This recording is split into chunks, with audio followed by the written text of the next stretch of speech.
Captain Ra ran her three-fingered hand across the smooth control panel of the Sprite. The massive survey ship glided silently through space, its hull gleaming like polished metal under the distant stars. She had been commanding deep space missions for over 20 years, and she thought she had seen everything the galaxy could offer. The bridge hummed with quiet activity. Her crew worked at their stations, checking instruments and recording data from their current mission. They were studying 442b, a small blue and green planet that orbited a yellow star. According to their files, it was a Class 3 world. That meant it could support life, but any species living there would be primitive. No advanced technology, no space travel, nothing interesting. "Captain," called Science Officer on from his station. His large eyes blinked rapidly as he stared at his screen. "I am getting some strange readings from the planet." Ra turned toward him. Was young for a coalition scientist, barely past his training years. His species, though, were known for their careful nature and attention to detail. If something confused him, it was worth investigating. "What kind of readings?" she asked, moving closer to his station. "Energy signatures, Captain, but they do not match anything in our database." On's fingers danced across his control panel, bringing up charts and graphs on the main screen. "The patterns are completely unknown." The bridge crew turned to look at the display. Ra studied the data carefully. She had seen energy readings from thousands of different species across the galaxy. Advanced civilizations used fusion power, antimatter engines, and quantum field generators.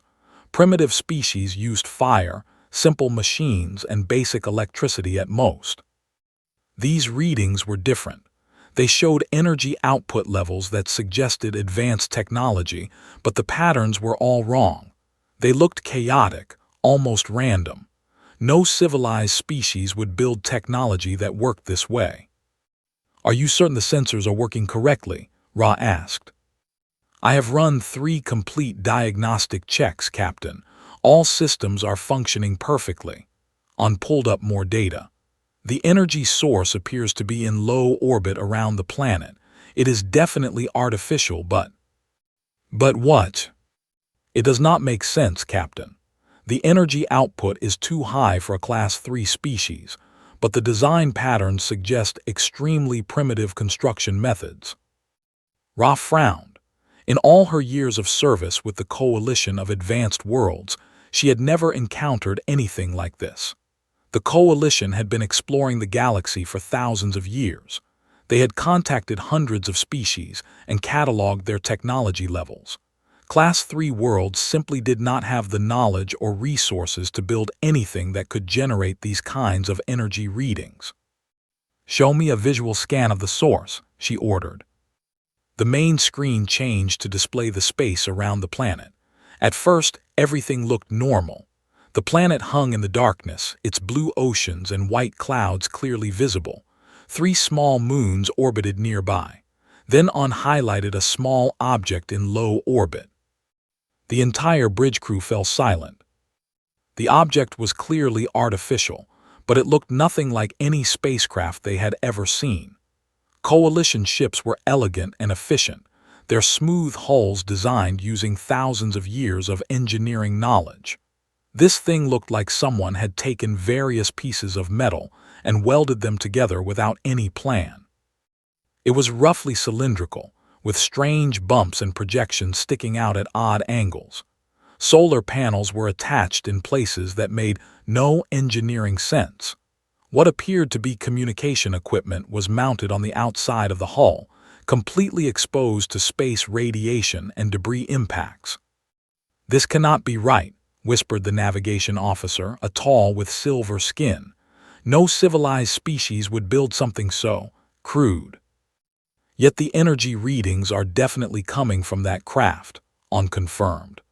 "Captain, according to our scans, that ship is generating power levels that should require a fusion reactor at minimum, but I cannot detect any fusion signatures."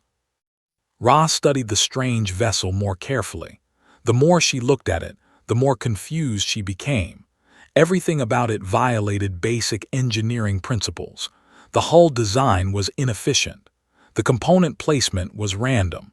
The overall construction looked like the work of children playing with scrap metal.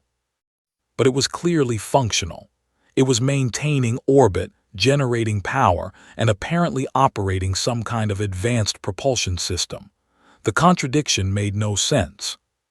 "Captain," On said quietly, "there is something else. I am detecting life signs aboard that vessel." "How many?"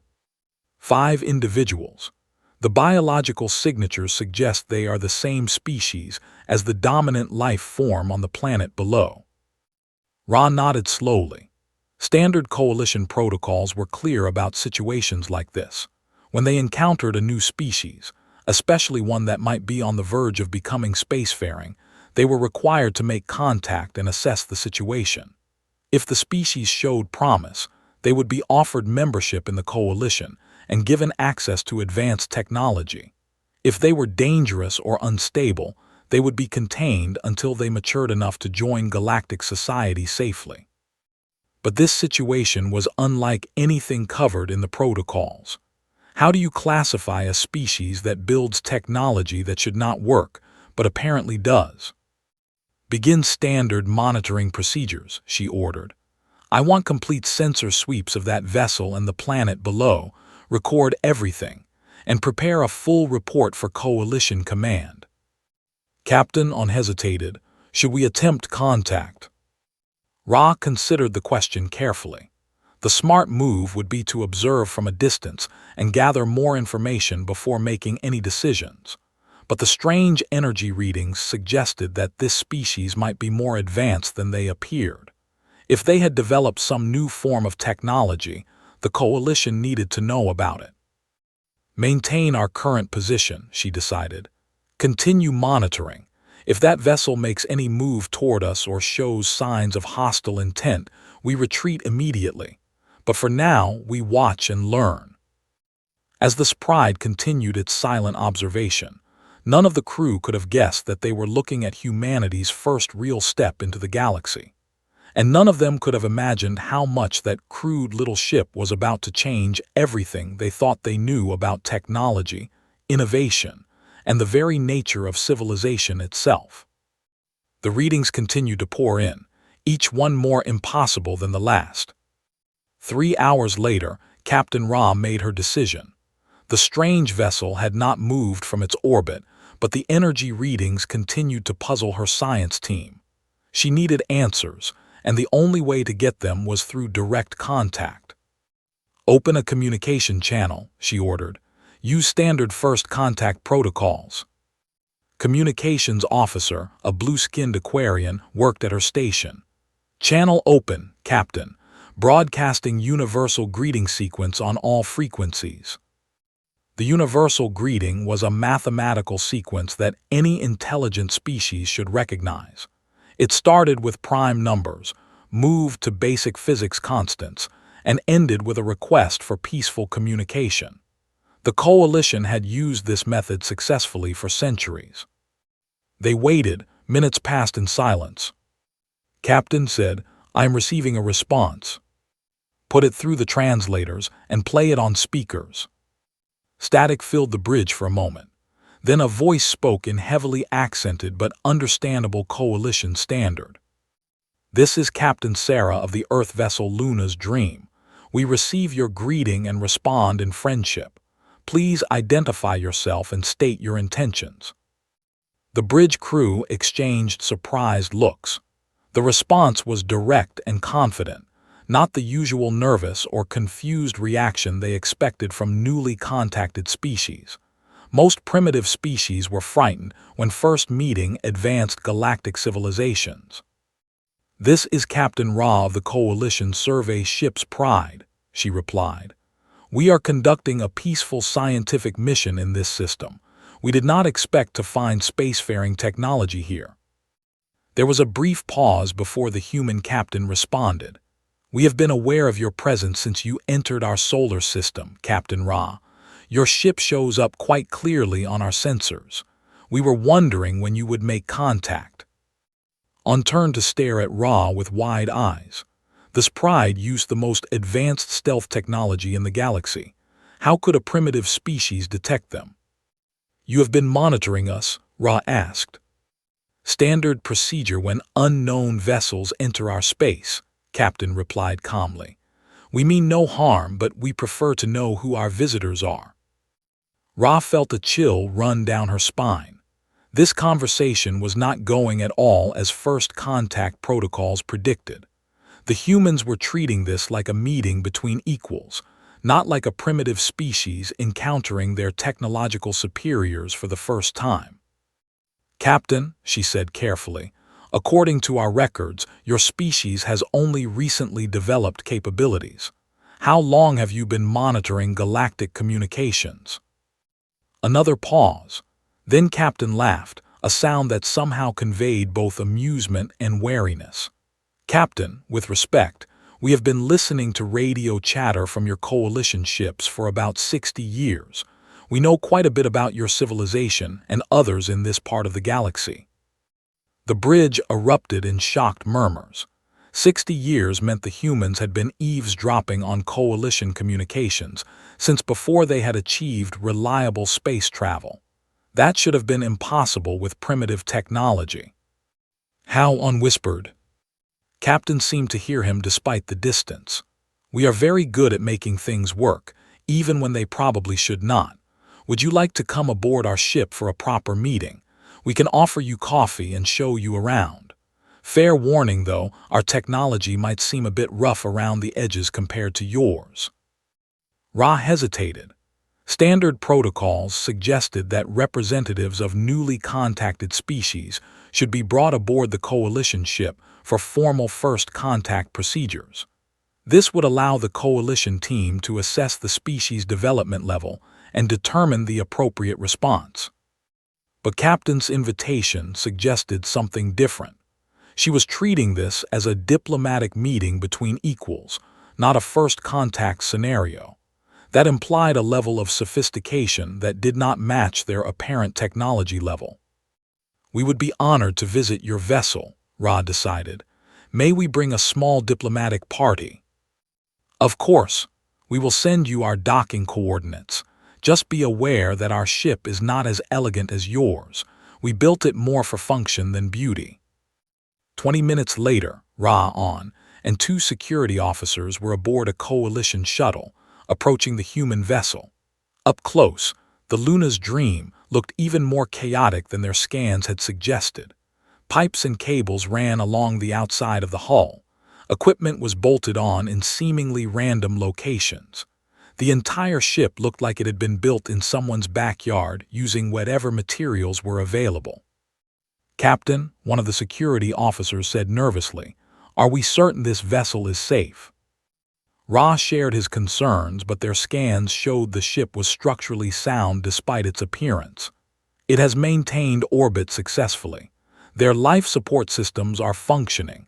We will be careful, but we proceed as planned. The human docking bay was as chaotic as the rest of their ship. Tools and spare parts were scattered everywhere. Warning signs were painted on the walls in bright colors. Everything looked functional but disorganized. Captain was waiting for them as they disembarked. She was smaller than Ra had expected, with dark skin and short gray hair. She wore a practical uniform that looked comfortable rather than formal. Her smile was warm and genuine. "Welcome aboard the Luna's Dream," she said, extending her hand in what Ra recognized as a human greeting gesture. "I am Sarah. These are my crew members. Doctor, our science officer, engineer, and communications specialist Williams." The human crew looked as practical and unpretentious as their captain. Ra introduced her own team and accepted the offered handshakes, nodding that humans seemed to prefer physical contact as part of their greetings. "Your ship is interesting," On said carefully. Doctor, a stocky human with graying hair, laughed. "That is a polite way of saying it looks like a mess. You are right, but it works, and that is what matters to us." "How do you maintain structural integrity with this design?" On asked, his scientific curiosity overcoming diplomatic courtesy. Engineer, a young woman with dark hair pulled back in a practical ponytail, grinned. Lots of redundant systems and creative engineering. If something breaks, we fix it. If we cannot fix it, we rebuild it. If we cannot rebuild it, we make something else that does the same job. But surely you follow established engineering principles, unpressed. We follow the most important principle of all, Captain said. If it works, it works. Everything else is just theory. Ra felt another chill. The Coalition had spent thousands of years developing precise engineering standards based on proven scientific principles. The idea of ignoring those principles and just making things work seemed reckless and dangerous. Yet here they were, aboard a functioning spacecraft that somehow achieved impossible performance levels using methods that should not work. "Captain," she said, "we would very much like to learn more about your technology and your species. Would you and your crew consider visiting our ship for extended discussions?" "We would be delighted," Captain replied. "But I should warn you, we tend to ask a lot of questions. We are very curious about how other species solve problems." As they prepared to transfer to the Coalition ship, Ra realized that this first contact was unlike anything in the protocols. The humans were not primitive beings in need of guidance. They were potential equals with their own unique approaches to technology and problem-solving. The question was whether that made them valuable allies or dangerous in the ordered structure of galactic civilization. The main conference room aboard the Pride had never hosted a meeting quite like this one. Captain Ra sat at the head of the polished table, with her senior officers arranged on one side and the human delegation on the other. Between them lay detailed scans and analysis reports of the Luna's dream and its impossible technology. On had spent the last 6 hours studying the human vessel systems, and his normally calm demeanor showed clear signs of stress. His large eyes blinked rapidly as he shuffled through data tablets, muttering under his breath in his native language. "Science Officer On," Ra said formally, "please present your findings." On stood and activated the room's holographic display. A three-dimensional image of the Luna's dream appeared, rotating slowly to show all its chaotic details. "Captain, honored guests," he began, his voice tight with barely controlled frustration. "I must report that everything about this vessel violates fundamental engineering principles, yet somehow achieves performance levels that exceed our own capabilities in several areas." Doctor smiled and sipped from a cup of the dark liquid the humans called coffee. "That sounds about right. What specifically is bothering you?" On highlighted the ship's power core. "Your fusion reactor, for example. According to our analysis, your magnetic containment system is completely inadequate. The plasma should have melted through your reactor walls within minutes of startup." Engineer leaned forward with interest. "Oh, that. Yeah, the magnetic field generators are not strong enough by themselves. That is why we added the gravity manipulators." "Gravity manipulators." On's voice rose in pitch. "You are using artificial gravity fields as part of your containment system." "Sure. Gravity works on plasma just like everything else. We figured if we could not make the magnetic field strong enough, we would just add some gravitational compression to help out." The Coalition officers stared at her in horror. Using artificial gravity fields near a fusion reactor was considered so dangerous that most species had safety protocols specifically forbidding it. The interaction between the two technologies could create unpredictable effects. "That should cause catastrophic resonance failures," whispered the chief engineer, a crystalline being whose species had been working with fusion technology for over 5,000 years. "It did at first," Captain said calmly. "We lost 3 prototype reactors before we figured out how to tune the frequencies properly. But once we got it working, it actually improved efficiency by about 30%. On moved to the next item on his list, his hands shaking slightly. "Your computer systems show similar impossible characteristics. You are using quantum processing arrays, but your quantum field stabilizers are far too primitive to maintain coherent states. Communications specialist Williams, a young man with an easy smile, laughed. Coherent states are overrated. We let the quantum fields fluctuate naturally and just design our software to work with the chaos instead of fighting it. But that is, struggled for words. Quantum computation requires precise control of quantum states. You cannot just let them fluctuate randomly. Says who? Williams asked cheerfully. Random fluctuations are still patterns if you know how to read them. Our AI systems learn to interpret quantum noise as data. Turns out chaotic quantum fields carry more information than stable ones. The coalition officers exchanged horrified glances. What the humans were describing was not just unorthodox. It was considered theoretically impossible by galactic science. Ra tried to maintain her diplomatic composure. These techniques must require extensive testing and safety protocols. Oh, absolutely, Captain agreed. We test everything thoroughly. If something explodes more than 3 times during testing, we usually redesign it. More than 3 times, Ra repeated faintly. Well, some explosions are just part of the learning process, Doctor explained. You cannot figure out the limits of a system without occasionally exceeding them. The important thing is making sure the explosions happen in controlled environments. On highlighted another section of his analysis. Perhaps most disturbing is your faster-than-light communication system. You claim to have achieved instantaneous communication across interstellar distances. Not just claim, Williams said proudly. We have been monitoring your communications for decades, remember. How do you think we coordinate our deep space missions with Earth in real time? But your quantum entanglement setup violates every known principle of quantum mechanics, protested. You are using particle pairs that should not be able to maintain entanglement across such distances. Should not according to current theory, Doctor corrected.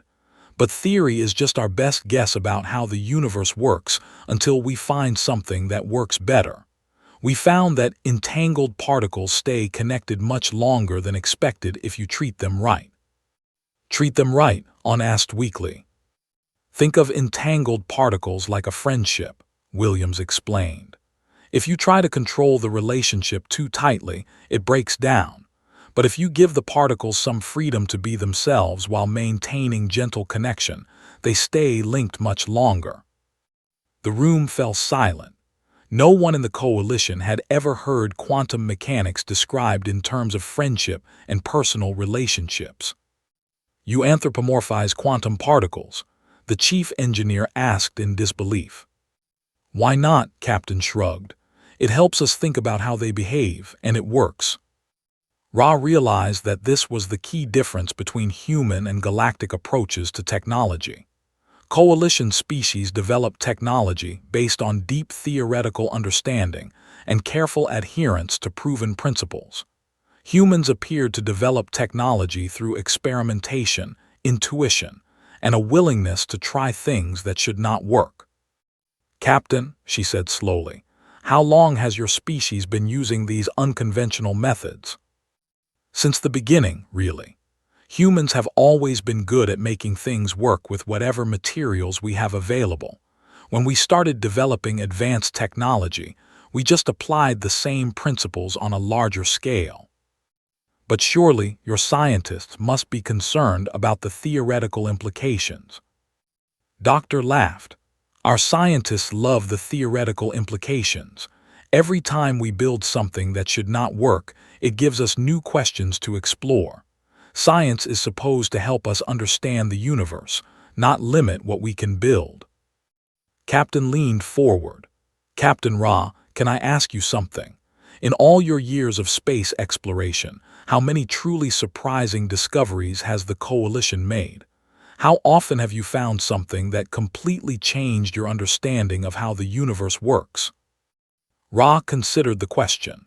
The Coalition had made steady progress in science and technology, but most discoveries had been incremental improvements to existing knowledge. They had not encountered anything truly revolutionary in centuries. Not often, she admitted. That is the difference between us, Captain said. We are not trying to build perfect technology based on complete understanding. We are trying to build working technology that teaches us something new. Sometimes the best way to understand the universe is to build something that should not exist and then figure out why it works anyway. As the meeting continued, Ra began to understand that humanity represented something unprecedented in galactic history, a species that advanced through controlled chaos rather than ordered progress. Their methods were dangerous, unpredictable, and theoretically impossible. They were also remarkably effective. The question was what the coalition should do with this knowledge.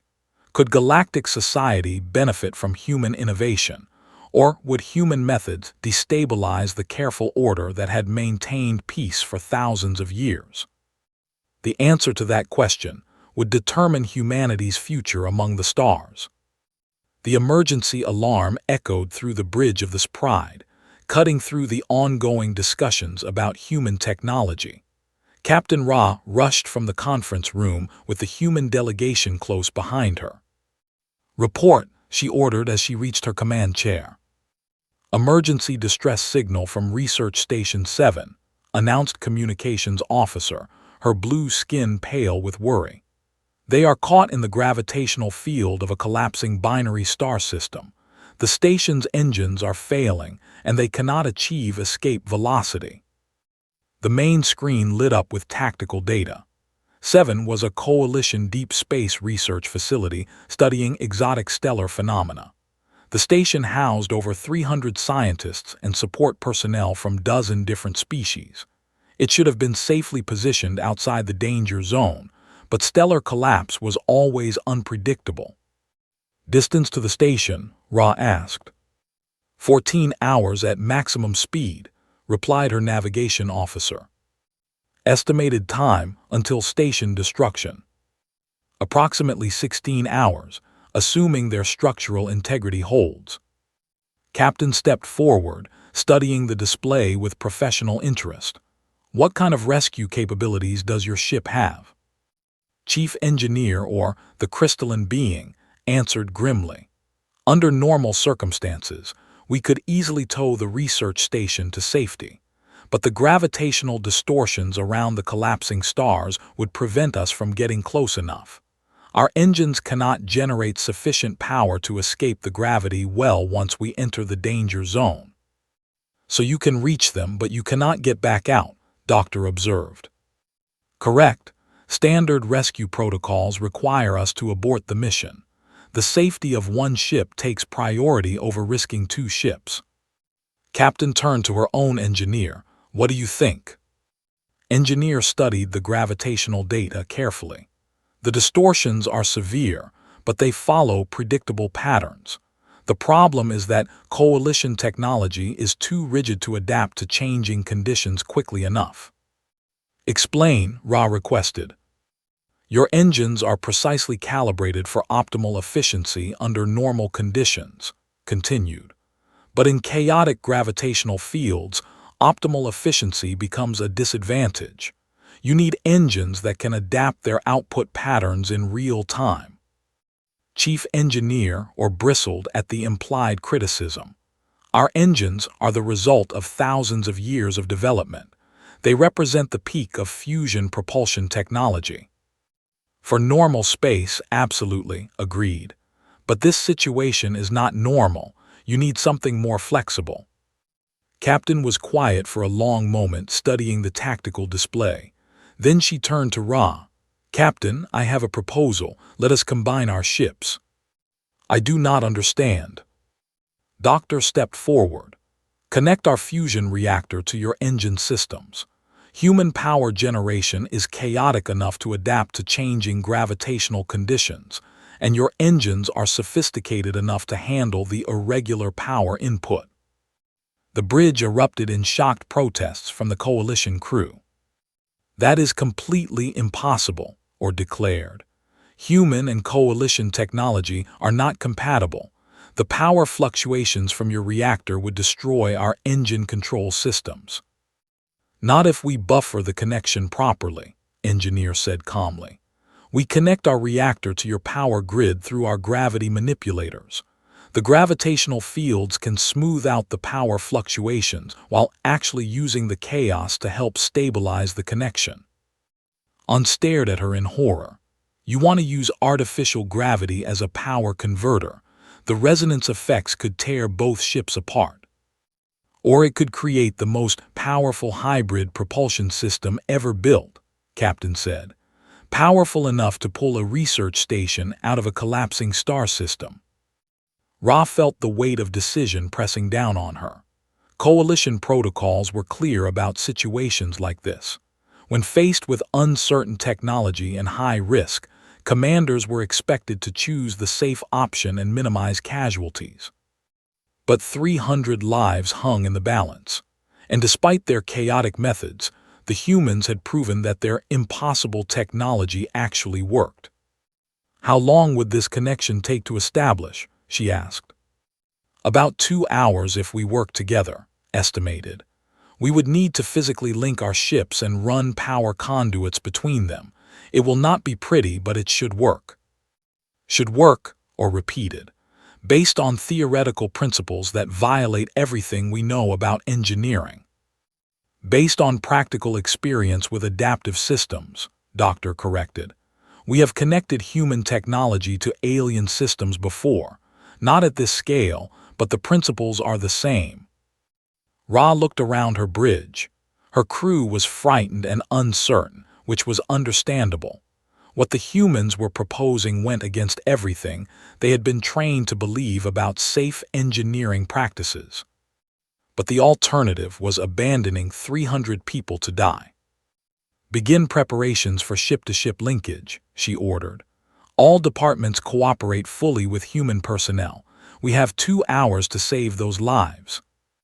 The next 2 hours were the most chaotic in the ship's history. Human and coalition engineers worked side by side, connecting systems that were never designed to work together. Sparks flew from improvised connections. Warning lights flashed as safety systems protested the irregular configurations. Engineers seemed to be everywhere at once, crawling through maintenance tunnels with tools that looked like they had been built in someone's garage.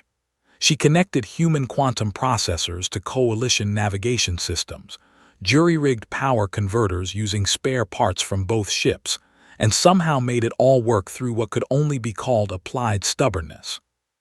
Power linkage established, she reported from somewhere deep in the ship's engineering section. Human reactor is online and connected to coalition engine systems through gravitational buffer field. All systems show green, An reported from his station, though his voice carried disbelief. Power flow is irregular but stable. Engine efficiency is actually increasing. Ra took a deep breath. Take us to the research station, maximum speed. The Sprite leaped forward with more acceleration than it had ever achieved before. The hybrid human coalition propulsion system pushed them through space at speeds that should have been impossible for a ship of their size. 12 hours later, they reached the edge of the gravitational anomaly surrounding the collapsing stars. The space around them twisted with distorted gravity fields that played havoc with normal physics. Entering the danger zone, navigation reported. Gravitational stress is exceeding normal parameters. How are the engines handling it? Ra called. Like a dream, came the cheerful reply over the communication system. The chaotic power output from our reactor is actually matching the chaotic gravitational patterns. It is like the ship is dancing with the gravity fields instead of fighting them. They found Research Station 7 drifting helplessly, its engines dark and its hull groaning under gravitational stress. The station was massive, easily 3 times the size of the Sprite. Connecting tow cables, reported the rescue teams. Station personnel are ready for evacuation if the tow fails. It will not fail, Captain said with quiet confidence. Give them everything we have got."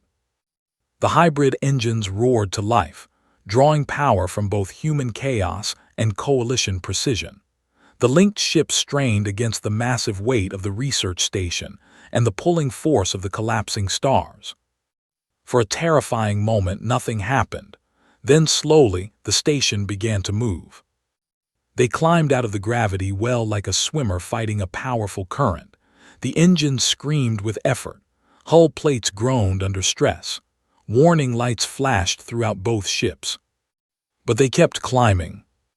6 hours later, they emerged into normal space with the research station safely in tow. The crisis was over, and 300 lives had been saved through the combination of human innovation and coalition engineering. As the emergency teams worked to transfer injured personnel and assess damage, Ra realized that this mission had changed everything. The galaxy had just witnessed something unprecedented. The birth of truly hybrid technology that was more powerful than either species could achieve alone.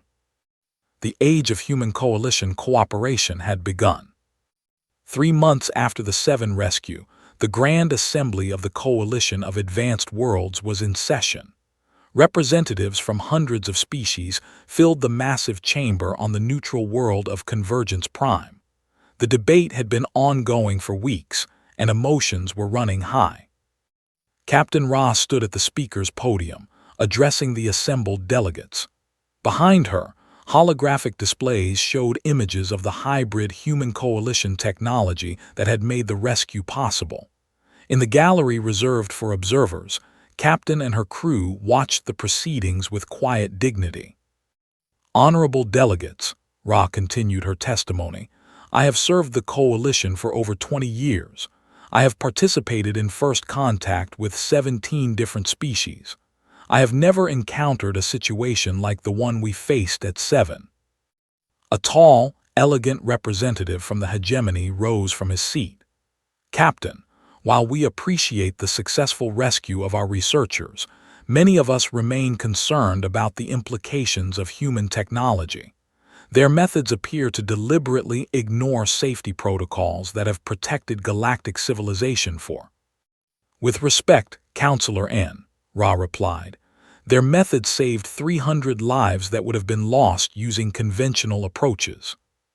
"At what cost?"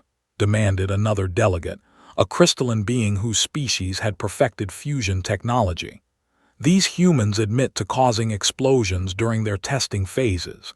They use theoretical frameworks that could destabilize established scientific principles." Murmurs of agreement rippled through the chamber. Many of the assembled species had built their civilizations on careful, methodical progress. The idea of humans casually exceeding theoretical limits through trial and error was deeply disturbing to them. Counselor N activated his speaking platform. "The question before this assembly is simple.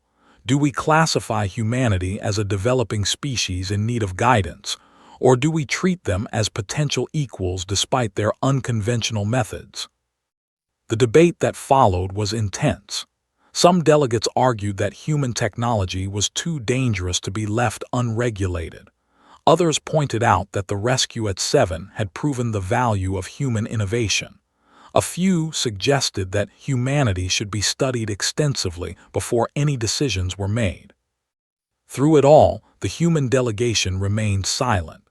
Captain had agreed to let the coalition debate humanity's future without interference, though Ra could see the tension in her calm expression. Finally, the assembly leader called for order. "We will now hear from the human representative, if she chooses to address the assembly." Captain rose and walked to the speaker's podium with the same confident stride she had shown during their first meeting. The chamber fell silent as she looked out over hundreds of alien faces. "Honored delegates," she began, her voice carrying clearly through the chamber, "I am not here to defend human technology or argue for our inclusion in your coalition. Instead, I want to make you an offer." The unexpected approach caused stirring among the delegates. "For the past 60 years, humanity has been listening to your communications and learning about galactic civilization. We have watched your scientific progress, studied your engineering principles, and admired your achievements. But we have also noticed something else." She paused, allowing her words to sink in. "When was the last time any of your species made a truly revolutionary breakthrough? When did you last discover something that completely changed your understanding of the universe?" The chamber remained silent, but Ra could see delegates shifting uncomfortably in their seats. "Your civilizations have achieved remarkable stability and efficiency," Captain continued. "But stability can become stagnation if you are not careful. Innovation requires the freedom to fail, to try impossible things, to break rules and see what happens." Counselor stood. "Are you suggesting that our methods are inferior to yours?" "Not inferior," Captain replied. "Complementary. Your species have perfected the art of building reliable, efficient technology based on solid theoretical foundations. Humanity has developed the art of pushing beyond theoretical limits through experimentation and adaptation." She gestured toward the holographic displays. The hybrid technology that saved the 7 research station was not purely human or purely coalition. It was the result of combining your precision with our flexibility, your knowledge with our willingness to try new things. Doctor stood up in the observer gallery. "If I may add something, Captain." The assembly leader nodded permission. "We have spent the last 3 months working with coalition engineers to understand how our technologies interact," Doctor said.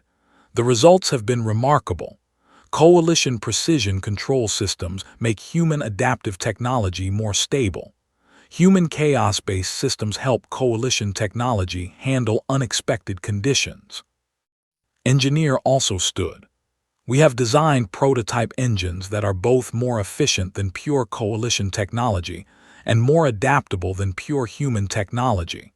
Ships equipped with hybrid systems could explore regions of space that are currently inaccessible to either of our species alone." The chamber buzzed with interested conversation. The possibility of accessing previously unreachable areas of space appealed to the explorer instincts of many species.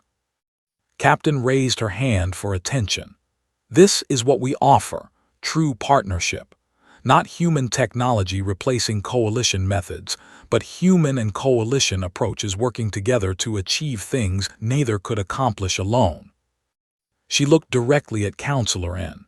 "We do not ask you to abandon your careful methods or adopt our chaotic ones. We ask you to consider what might be possible if we combine the best of both approaches." The assembly leader called for a brief recess to allow delegates to discuss the proposal. As the chamber erupted in animated conversations, Ra made her way to the human delegation.